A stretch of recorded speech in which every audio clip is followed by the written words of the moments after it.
오늘 이곳에 오신 여러분을 환영합니다. 그리고 축복합니다. 오늘 여러분에게 드릴 선물을 준비하였습니다. 형제가 서로 손을 내밀어 잡는 두 손의 그림입니다. 우리 서로 손잡고 화목합시다. 예수님께서는 말씀하시기를 살인하지 말라고 한 말을 너희는 들었다. 그러한 가운데 예수님은 한 말씀을 더 하십니다.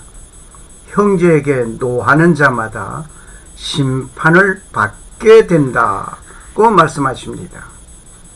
형제로부터 원망을 들을 만한 일이 생각나면 예물을 제단 앞에 두어두고 먼저 형제에게 화목하고 와서 예물을 드리라고 말씀하십니다. 그리고 남김없이 모두 청산하라고 하십니다. 오늘 말씀을 깊이 상고하기 전에 본문의 말씀을 읽겠습니다.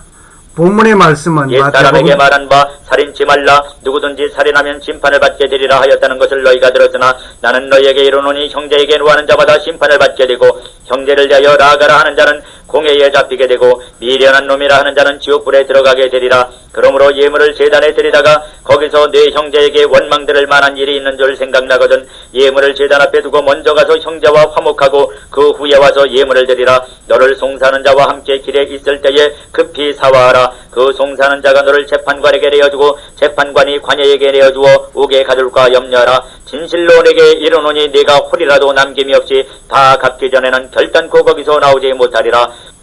본문의 말씀은 5장 21절에서 26절의 말씀이었습니다.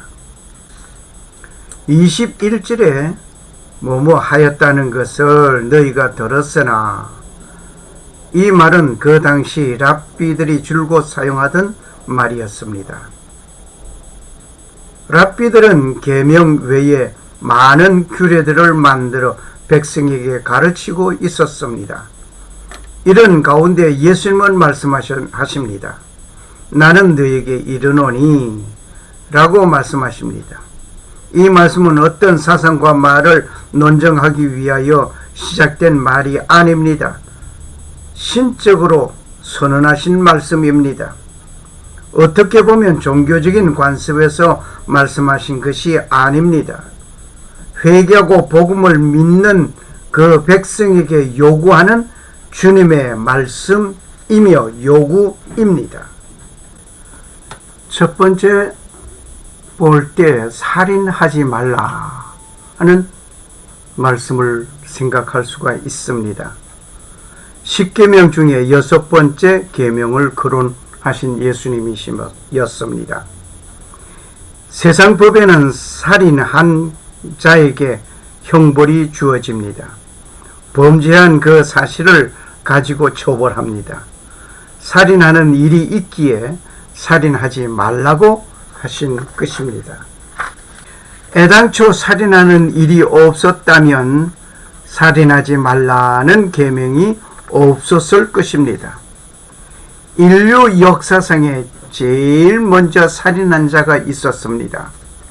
그는 아담의 아들 가인이었습니다. 가인은 땅의 소산으로 여호와께 제물을 드렸습니다. 한편 가인의 동생 아벨은 양의 첫 새끼와 기름으로 여호와께 제물을 드렸습니다. 여호와께서 아벨의 제사를 연납하셨습니다. 그러나 가인의 제물은 연납하지 아니하였습니다. 이 일로 인하여 가인은 심히 분하여 안색이 변하였습니다. 하나님께서는 가인에게 말씀하셨습니다. 네가 선을 행하면 어찌 낯을 들지 못하겠느냐? 선을 행치 아니하면 죄가 문에 엎드리느니라.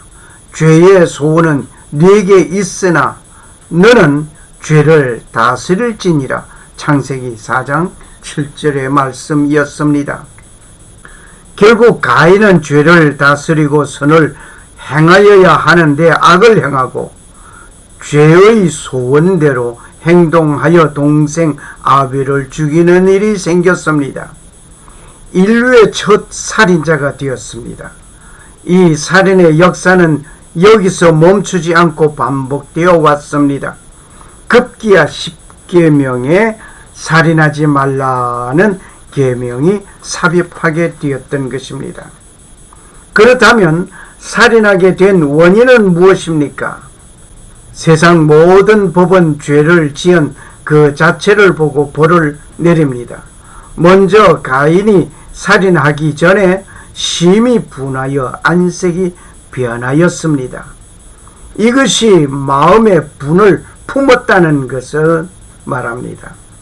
심히 노하였던 자는 죽이고 싶은 심정으로 변하는 것입니다. 분노가 극에 달한 결과는 살인하게 된 것입니다. 예수님은 지금 노하는 자마다 심판을 받게 된다고 말씀하셨습니다. 사람마다 분노하는 일이 없으면 살인하는 일이 없었을 것입니다. 라가라 하는 자는 공회에 잡히게 된다고 했습니다. 22절에 라가라는 말은 히브리인의 욕입니다. 뜻은 쓸모없는 자에게 경멸하는 말입니다. 그리고 유대인들에게 사용하는 욕이 미련한 놈, 역시 욕의 일종입니다. 미련, 어리석고 둔함을 말합니다. 바보, 일이 잘못된 후에 뻗대며 힘을 부리는 태도를 말합니다.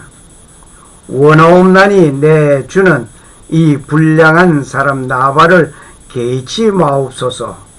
그 이름이 그에게 적당하니 그 이름이 나발이라. 그는 미련한 자니이다. 사무엘상 25장 25절의 말씀. 미련한 자, 어리석은 사람, 하나님이 없다고 하는 사람, 지혜와 흉계를 멸시하는 자를 말합니다. 여호와를 경외하는 것이 지식의 근본이여늘 미련한 자는 지혜와 흉계를 멸시하는 자니라. 잠언 1장 7절의 말씀입니다. 세상에서 가장 더럽고 추한 욕이라고 한다면 미련한 놈이라고 하는 말인 것 같습니다. 하나님이 없다고 말을 하는 사람이 가장 불쌍한 사람입니다. 라가라고 욕하는 사람은 공회에 잡히게 된다고 말씀하시는 예수님 그 말씀. 그리고 미련한 놈이라고 욕하는 자는 지옥불에 들어가게 된다고 예수님께서 말씀하셨습니다. 예수님께서 지옥불이 있음을 지적하셨습니다. 어떤 사람들은 말을 합니다. 사랑의 하나님께서 사람들이 지옥에 들어가 고통당하는 것을 원하지 않으시는 하나님이시기에 모든 백성을 사랑하는 나머지 구원하여 천국에 입성하게 하신다라고 말을 합니다. 하나님은 사랑의 하나님만으로 조명해 본다고 할 때에 그 말이 옳은 것 같습니다. 그러나 그 사랑의 하나님은 공의의 하나님이심을 알아야 합니다. 사랑과 공의가 겸존하신 하나님께서 사랑으로 공의의 심판을 하십니다. 하나님은 사랑의 하나님이시기에 모든 사람이 구원을 받게 하시려고 기준을 하나 세워 놓으셨습니다. 그것은 예수 그리스도를 믿으라는 것입니다. 있는 지옥을 없다고 하시는 분에게 이런 말씀을 하고 싶습니다. 있는 지옥이 어떻게 없다고 하는지 내가 이 책의 예언의 말씀을 듣는 각인에게 증거하노니 만일 누구든지 이것들 외에 더하면 하나님이 이 책에 기록된 재앙들을 그에게 더하실 것이요 만일 누구든지 이 책의 예언의 말씀에서 제하여 버리면 하나님이 이 책에 기록된 생명나무와 및 거룩한 성에 참여함을 제하여 버리시리라. 요한계시록 22장 18절 19절의 말씀입니다. 하나님 말씀 이외에 더하고 덜하는 일을 범하지 말아야 하겠습니다. 하나님의 말씀을 가감하는 죄는 이미 하와로부터 시작되었습니다. 하나님의 말씀은 여호와 하나님이 그 사람에게 명하여 가라사대 동산 각종 나무의 실과는 네가 임의로 먹되 선악을 알게 하는 나무의 실과는 먹지 말라. 네가 먹는 날에는 정령 죽으리라. 창세기 2장 16절 17절에 말씀하셨습니다. 그런데 하와는 말하기를 여자가 뱀에게 말하되 동산 나무의 실과를 우리가 먹을 수 있으나, 좀 말이 달라지죠. 동산 중앙에 있는 나무의 실과는 하나님의 말씀에 너희는 먹지도 말고 만지지도 말라. 여기에 또 분명히 가감됐죠. 하나님께서는 먹지 말라고 했습니다. 여기 먹지도 말고, 만지지 말라 소리는 없었습니다. 그런데 하와는 만지지도 말라고 했습니다. 하나님께서는 먹는 날에는 정령 죽으리라고 했는데 하와는 말을 하기 너희가 죽을까 하노라.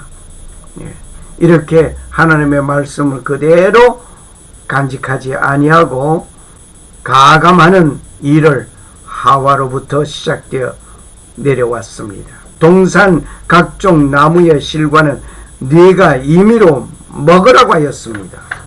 그런데 하와는 먹을 수 있으나 라고 말을 하였습니다. 그리고 선악을 알게 하는 나무의 실과는 먹지 말라고 하였는데 하와는 먹지도 말고 만지지도 말라 라고 말을 합니다. 그리고 먹는 날에는 정령 죽으리라고 하나님께서 말씀하셨는데 하와는 죽을까 하느라 라고 말을 하면서 하나님의 말씀에 가감하는 죄를 범한 일이 있습니다. 먼저 형제와 화목하라. 23절에 보니까 그러므로 예물을 제단에 드리다가 거기서 네 형제에게 원망 들을 만한 일이 있는 줄 생각나거든 예물을 제단 앞에 두고 가서 형제와 화목하고 그 후에 와서 예물을 드리라고 하였습니다. 하나님께 예물을 드리면서 하나님과 화목하고 하나님과 교제하는 것이 중요한 일입니다. 그러나 그렇게 하기 전에 형제와 먼저 화목해야 한다고 예수님께서는 말씀하십니다. 우리가 주기도문을 잘 하고 있습니까? 아니면 주기도문에 있는 일부를 보시면서 우리가 생각해 보겠습니다. 우리가 우리에게 죄 지은 자를 사하여 준 것 같이 우리의 죄를 사하여 주옵시고 입니다. 주기도문을 잘 외우기는 하지만 주기도를 잘 하지를 못하고 있는 실정 아닌가 생각해 보아야 하겠습니다. 나에게 잘못한 사람을 용서해 주지 아니하고 하나님으로부터 나는 용서받기를 원하는 나의 자세는 아닌가 말입니다. 만일 나는 용서해 주지 아니하고 나는 용서를 받기를 원하는 내가 되었다? 한번 깊이 생각해 봐야 할 것입니다. 나는 주기도문을 외우는 자가 되어서는 될 것이 아닙니다. 주기도를 하는 자가 되어야 할 것입니다. 주님께서 이렇게 기도하라는 말씀하신 같이 내가 용서해 주고 내 용서를 받는 자가 되어야 할 것입니다. 이 말씀을 다른 말로 한번 바꾸어 보겠습니다. 내가 나의 이웃의 죄를 용서해 주지 아니하면 나의 죄도 용서하지 마옵소서 라고 볼 수도 있습니다. 우리가 우리에게 죄 지은 자를 사하여 준 것 같이 내가 사하여 주지 아니한다면 하나님께서도 나의 죄를 사하지 마옵소서 하는 말이 됩니다. 주기도문 역시 하나님의 용서를 구하기 전에 내 이웃의 죄를 먼저 용서해 주어야 합니다. 이웃의 죄를 용서하느냐의 정도 따라 아버지의 용서를 구하는 것 같습니다. 나는 나에게 잘못하는 자의 죄를 용서하지 않고 내가 하나님 아버지 앞에 잘못한 것을 용서받겠다는 것은 순서가 잘못된 것으로 봅니다. 예수님께서 그 순서를 바로잡아 주신 것입니다. 남김없이 다 갚아야 합니다. 나를 송사하는 자가 길에 있을 때 사화하라고 예수님께서 말씀하십니다. 그가 재판관에게 가기 전에 풀어야 할 것을 풀어야 한다 말입니다. 법정에서 시시비비를 가리겠다고 하기 전에 먼저 사과하고 화목을 맺어야 한다 말입니다. 그렇게 하려면 나의 자존심이 좀 많이 상하고 허락이 그 순간에는 안 되겠지만은 법정에서 시시비비를 가리자고 혈안을 올리다 보면 본의 아니게 분노가 치솟게 됩니다. 더 큰 죄를 짓게 된다 말입니다. 예수님께서는 홀이라도 남김없이 다 갚기 전에는 결단코 거기서 나오지 못한다고 말씀하셨습니다. 예수님께서는 말씀하십니다. 실질적인 살인은 내 심령에서 분하고 노한 결과가 행동으로 나타남을 지적하였습니다. 화해는 형제로부터 시작하라고 하십니다. 그리고 형제에게 모독적인 은사로 인하여 불화하게 하는 일이 없어야 할 것입니다. 감사합니다.